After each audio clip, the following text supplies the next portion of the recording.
العالمين والعاقبة للمتقين والصلاة والسلام على سيد المرسلين أما بعد قال الله تبارك وتعالى في كلامه المجيد أعوذ بالله من الشيطان الرجيم بسم الله الرحمن الرحيم ادعوهم لآبائهم هو أقسط عند الله وقال تعالى في موضع آخر وإذ تقول للذي أنعم الله عليه وأنعمت عليه أمسك عليك زوجك واتق الله وتخفي في نفسك والله مبين وتخشى الناس والله أحق أن تخشاه فلما قضى زيد منها بدرا زوجناكها لكي لا يكون على المؤمنين حرج في أزواج أدعيائهم إذا قضوا منهن وطرا وكان أمر الله مفعولا صدق الله العظيم. محترم بزرگوں، عزیز ساتھیوں، کئی ہفتوں سے لگاتار بات چل رہی ہے یونیفارم سول کوڈ کے مضمرات کے تعلق سے کہ اگر یونیفارم سول کوڈ نافذ ہوگا تو اس کی زد ہمارے کن کن آئلی مسائل پر پڑے گی. ان مسائل کا تذکرہ بھی ہو رہا ہے، ان مسائل کو سمجھایا بھی جا رہا ہے کہ ہم اور آپ پہلے ان مسائل کو سمجھیں، پھر دیکھیں کہ کتنا خطرناک یہ بل ہوگا کہ ہم قرآن کریم کی تقریباً 150 آیات پر عمل نہیں کر پائے. اس لیے اس کی مخالفت جو ہوئی یا جو ہوگی وہ انتہائی ضروری ہوئی اور ہوگی انشاءاللہ. گزشتہ ہفتے آپ حضرات کے سامنے بات آئی تھی حضانت کے تعلق سے، حلالہ کے تعلق سے. حلالہ کا شرعی طریقہ کیا ہے؟ حضانت پرورش کا حق، میاں بیوی کے اندر طلاق واقع ہو جاتی ہے تو بچے اور بچیوں کے پرورش کا حق کس کو ملے گا؟ اسلام کیا کہتا ہے؟ اس سلسلے میں بات آئی تھی اور ہم لوگ پہنچ گئے تھے متبنہ تک، لے پالک تک، کہ لے پالک کا کیا حکم ہے اسلام میں. اس سلسلے میں بات شروع کی گئی تھی. انسان کا حقیقی بیٹا وہی ہے جو انسان کے نطفے سے پیدا ہوا. بقیہ رشتہ دار ہو یا غیر رشتہ دار، اگر انسان اس کو اپنے گھر میں رکھ لیتا ہے، لڑکا ہو یا لڑکی، لے پالک بنا لیتا ہے، گود لے لیتا ہے، تو یہ بچہ اس کا حقیقی بچہ ہو نہیں سکتا. اس بچے کو حقیقی بچے کا حق نہیں ملے گا. جس طرح حقیقی بچہ وراثت کا مستحق ہوتا ہے، لے پالک بچہ یا بچی وراثت کی مستحق نہیں ہوگی. حقیقی بچہ محرم ہوتا ہے، وہ ماں سے، بہن سے، بھائی سے پاس رہتا ہے. لیکن لے پالک بچہ اگر کوئی ہے آپ کے گھر کے اندر پل رہا ہے، وہ غیر محرم ہے تو غیر محرم ہی رہے گا، محرم نہیں ہو سکتا. تو بیٹا اپنے گھر کے اندر محرم ہوتا ہے، لیکن متبنہ بیٹا، لے پالک بیٹا اپنے گھر کے اندر جس گھر میں وہ رہ رہا ہے وہ محرم نہیں ہو سکتا. الغرض ہم آئیں گے اس پر. بات پہنچی تھی ہم لوگوں کی، بتایا گیا تھا کہ اسلام کے شروعاتی دور میں بچوں کو گود لیا گیا ہے. اسلام سے پہلے کا جو دور تھا وہ بچوں کے گود لینے کے سلسلے میں بڑا سخت تھا. کہ اگر کوئی آدمی بچے کو گود لے لیتا ہے یا بچی کو گود لے لیتا ہے تو وہ بچہ اور بچی اس کے لیے حقیقی بیٹا اور حقیقی بیٹی کا درجہ رکھنے لگتا تھا۔ یہ اسلام سے پہلے کی بات ہے۔ اسلام نے اس رسم کو ختم کیا، وہاں تک ہم پہنچیں گے۔ آپ کے سامنے تذکرہ آیا، حضرت امیر حمزہ کی بیٹی رضی اللہ عنہا، ان کو گود لیا۔ حضرت جعفر بن ابی طالب نے، جناب نبی کریم صلی اللہ علیہ وسلم نے ایک بچے کو گود لیا، جو عید کے موقع پر واقعہ مشہور ہے بشیر الجوہنی کو۔ اس کو کہا کہ صدیقہ عائشہ یہ تیرا بیٹا ہے، یہ محمد کا بیٹا ہے۔ جناب نبی کریم صلی اللہ علیہ وسلم نے ایک اور لڑکے کو گود لیا، وہ زید بن حارثہ ہے، اس کا ذکر ہم کر رہے تھے، بات ادھوری رہ گئی تھی، آج اسی پر بات کریں گے انشاءاللہ۔ بتایا تھا کہ حضرت زید کے ابا کا نام حارثہ بن شرابیل، ان کی اماں کا نام سودا، اور حضرت زید رضی اللہ تعالی عنہ اپنے اماں کے ساتھ نانیہال جا رہے تھے۔ ڈاکوؤں نے ان کے کارواں پر، قافلے پر حملہ کیا تھا، اسباب لوٹ لیا، حضرت زید کو کڈنیپ کر لیا، اغوا کر لیا، اور لا کر کے بازار عکاظ میں، طائف کے پاس بازار تھا، وہاں بیچ دیا۔ تو گویا کہ کڈنیپ کیے گئے، بازار میں فروخت کر دیے گئے غلام کی حیثیت سے۔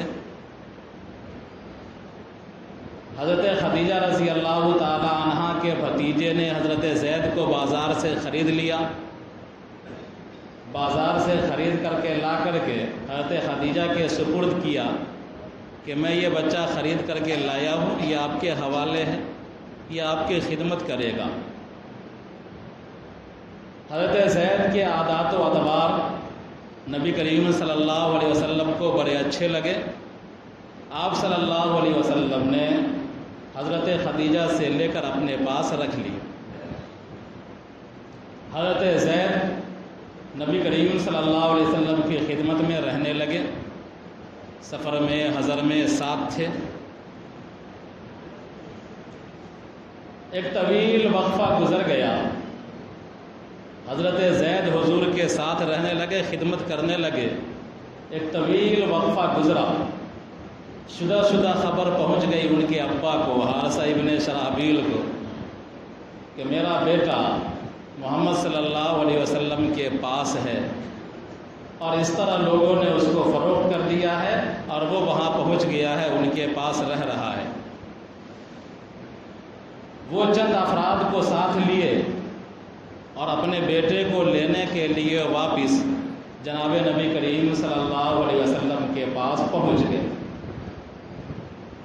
آپ صلی اللہ علیہ وسلم کے اخلاق کی، آپ صلی اللہ علیہ وسلم کے برتاؤ کی، آپ صلی اللہ علیہ وسلم کے شرافت کی زید کے ابا نے تعریف فرمائی اور کہا کہ میرا بیٹا آپ کے پاس ہے، یہ میرا حقیقی بیٹا ہے، میں اس کو لینے کے لیے آیا ہوں، آپ تو کریم ہیں، آپ تو شریف ہیں، جو قیمت لینا ہے آپ لے لیجئے، میرا بیٹا میرے حوالے کر دیجئے۔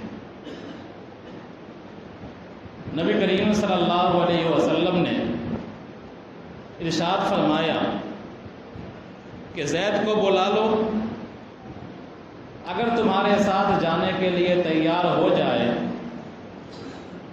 تو پیسہ ویسا کی ضرورت نہیں، قیمت دینے کی ضرورت نہیں، یوں ہی لے جاؤ، ہم کو خوشی ہوگی۔ زید کے ابا بڑے خوش ہوئے کہ ہم کو ایسی توقع نہیں تھی کہ ہمارا اس طرح اکرام فرمائیں گے کہ فری میں ہمارے اپنے بچے کو ہمارے حوالے کرنے کی کوشش کریں گے اور کہہ دیں گے کہ لے جاؤ۔ بہت خوش ہوئے، زید کو بلایا گیا۔ زید سے جناب نبی کریم صلی اللہ علیہ وسلم نے پوچھا کہ ان کو پہچانتے ہو؟ انہوں نے کہا کہ ہاں میں پہچانتا ہوں، یہ میرے ابا ہیں۔ نبی کریم صلی اللہ علیہ وسلم نے فرمایا کہ تم میرے پاس رہتے ہو، مجھ کو جانتے ہو، یہ تمہارے ابا ہیں، تم کو اختیار ہے، اپنے ابا کے ساتھ اگر جانا چاہو تو خوشی خوشی تم ابھی چلے جاؤ۔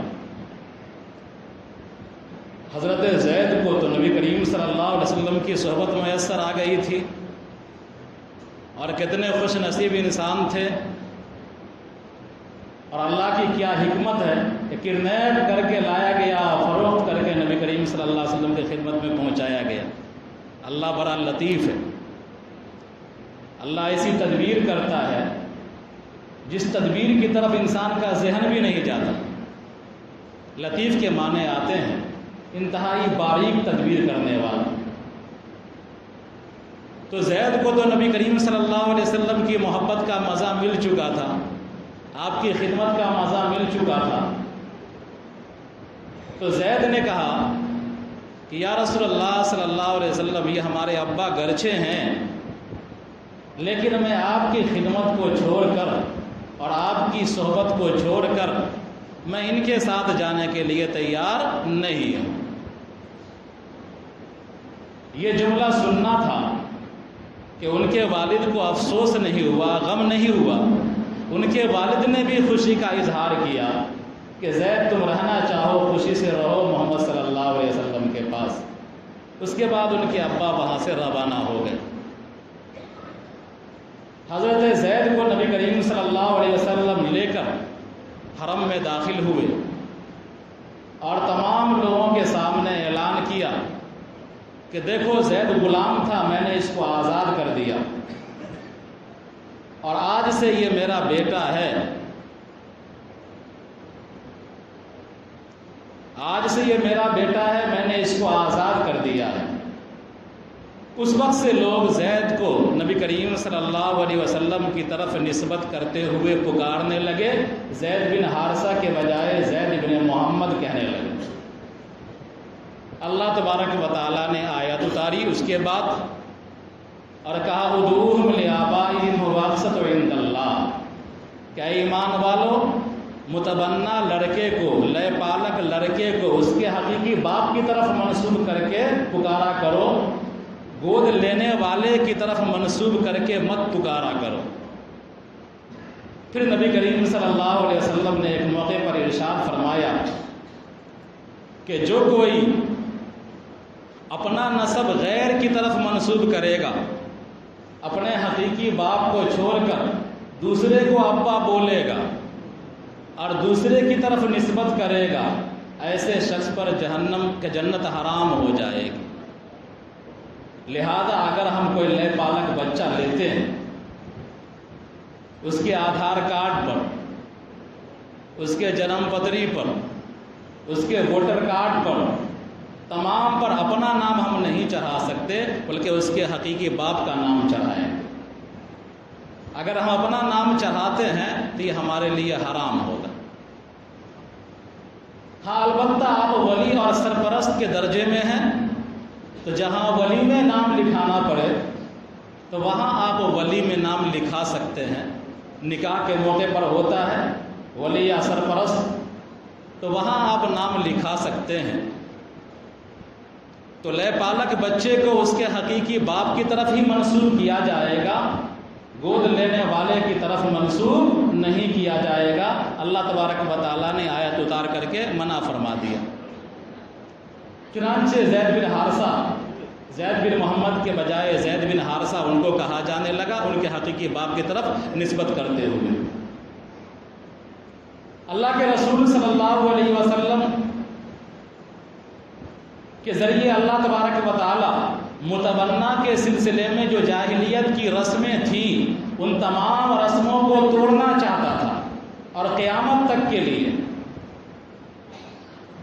اس لیے اللہ تبارک و تعالیٰ نے نبی کریم صلی اللہ علیہ وسلم سے حضرت زید کی ایک بیوی کا نکاح بھی کروا دیا طلاق کے بعد۔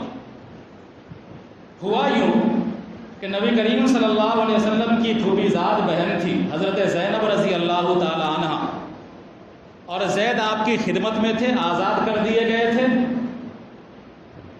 تو آپ صلی اللہ علیہ وسلم نے غلام اور اشراف کی تفریق کو ختم کرنے کے لیے کہ ایک ہی صف میں کھڑے ہو گئے محمود و ایاز، نہ کوئی بندہ رہا نہ کوئی بندہ نواز۔ ہمارے یہاں کوئی تفریق نہیں ہے، کوئی اونچا کوئی نیچا نہیں ہے، نسب کی بنیاد پر کسی کو کوئی فخر حاصل نہیں ہے، کسی کو کوئی فوقیت نہیں۔ ایک حدیث کے اندر نبی کریم صلی اللہ علیہ وسلم نے ارشاد فرمایا من بطأ بہ عملہ لم یسرع بہ نسبہ، کہ جس کا عمل اس کو پیچھے کر دے اس کا نسب اس کو آگے نہیں بڑھا سکتا، گرچہ وہ قریش کا رہنے والا کیوں نہ ہو، عرب کا اشراف ہی کیوں نہ ہو، چاہے ہماری بستی کا اشراف ہی کیوں نہ ہو، اگر عمل میں پیچھے ہے تو کسی کا نسب اس کو آگے نہیں بڑھا سکتا۔ تو نبی کریم صلی اللہ علیہ وسلم کو اونچ نیچ کی تفریق ختم کرنی تھی۔ آپ صلی اللہ علیہ وسلم نے حضرت زید کے لیے اپنے پھوپھی زاد بہن حضرت زینب کے پاس نکاح کا پیغام بھیجا۔ اب حضرت زید کون ہے؟ ان کا پس منظر غلام والا ہے، ان کا پس منظر ہے کہ کڈنیپ کر کے لائے گئے، فروخت کیے گئے۔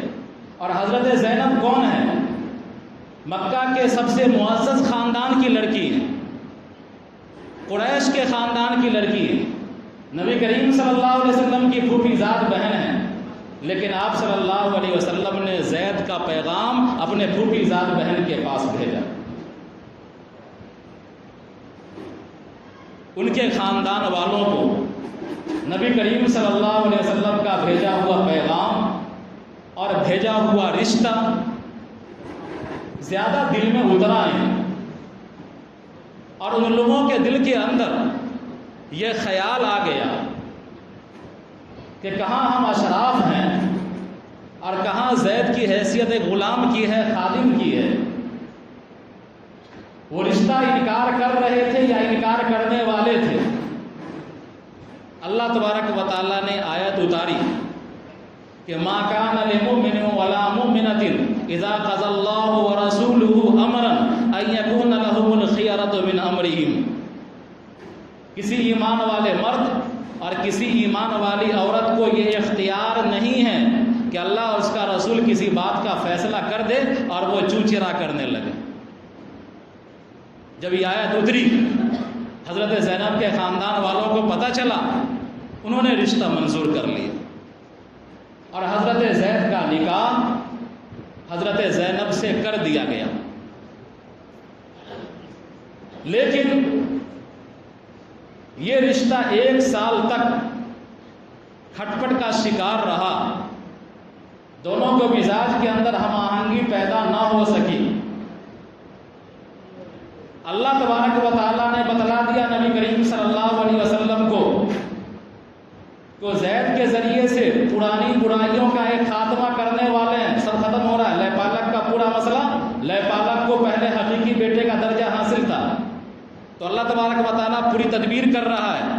نبی کریم صلی اللہ علیہ وسلم کو بتلا دیا گیا کہ ان دونوں میں نباہ ہونے والا نہیں ہے، زید طلاق دیں گے اپنی بیوی کو، عدت گزر جانے کے بعد اس کا نکاح آپ سے ہوگا۔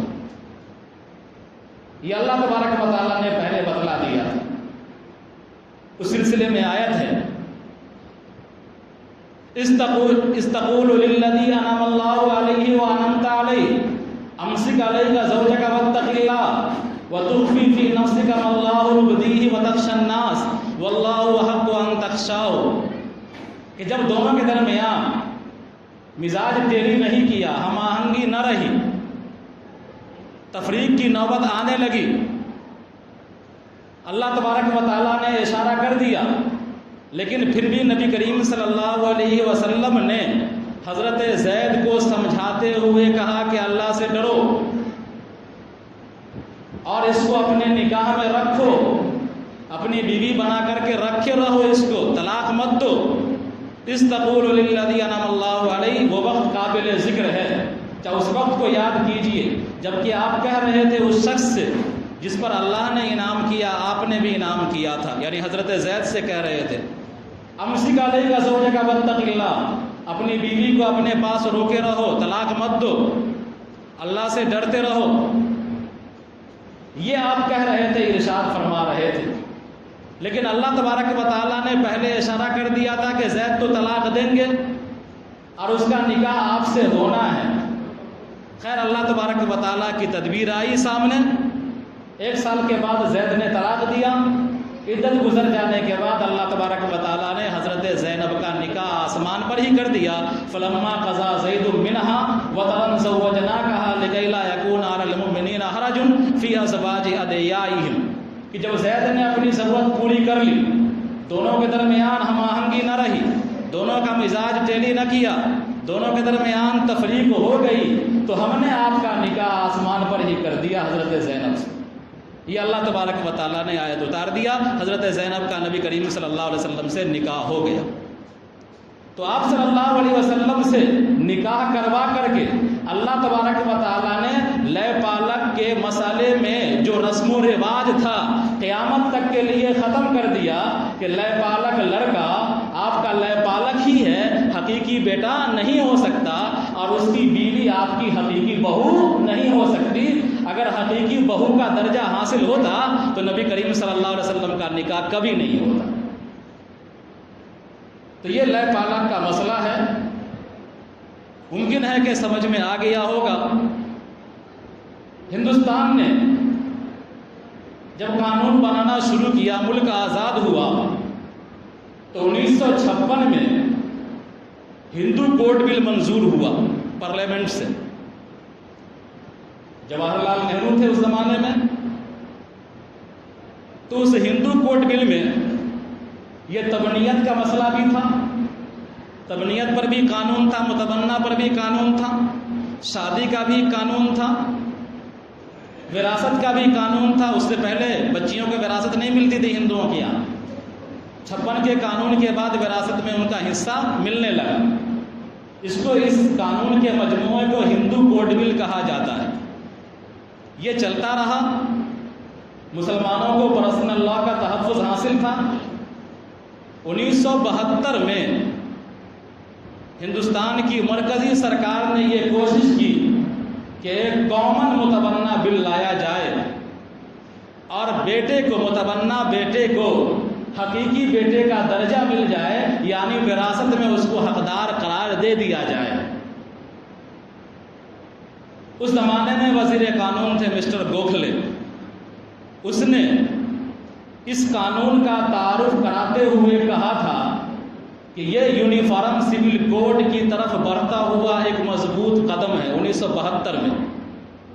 لیکن اس وقت ہمارے جو اکابر علماء تھے، ان لوگوں نے پورے ملک کے اندر تحریک چلائی، مذاکرات کیے، حکومت سے بات چیت کی، نتیجے میں حکومت نے اس بل کو اسٹینڈنگ کمیٹی، جو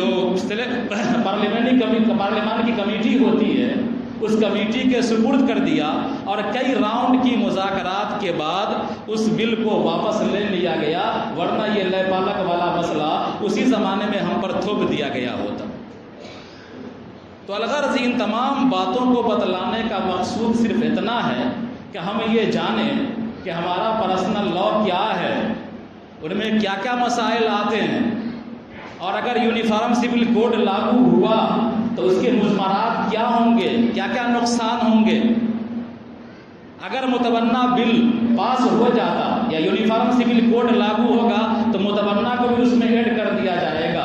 تو آپ ان تمام واقعات کو جو آپ نے سنا، اللہ تبارک و تعالیٰ نے نبی کریم صلی اللہ علیہ وسلم کے ذریعے سے جاہلیت کے رسم کا جو خاتمہ کر دیا، تو کیا وہ جاہلیت کی رسم دوبارہ لوٹ کر کے نہیں آ جائے گی؟ اور ہم اس کو برداشت کر سکتے ہیں؟ قطعاً برداشت نہیں کر سکتے۔ اس لیے ہم کو اپنے پرسنل لا کو سمجھنا بھی ہے، اس پر عمل کرنا بھی ہے، اور جب ایسی بات آئے گی، کوئی ایسا قانون بنے گا مخالفت کرنے کی، تو جس طرح ہمارے اکابر مخالفت کرتے ہوئے آ رہے ہیں اور ہم لوگوں نے کیا، انشاءاللہ آئندہ بھی کریں گے۔ اللہ تعالی ہم سب کو صحیح سمجھ کی توفیق عطا فرمائے۔ ربنا تقبل منا انک انت السمیع العلیم۔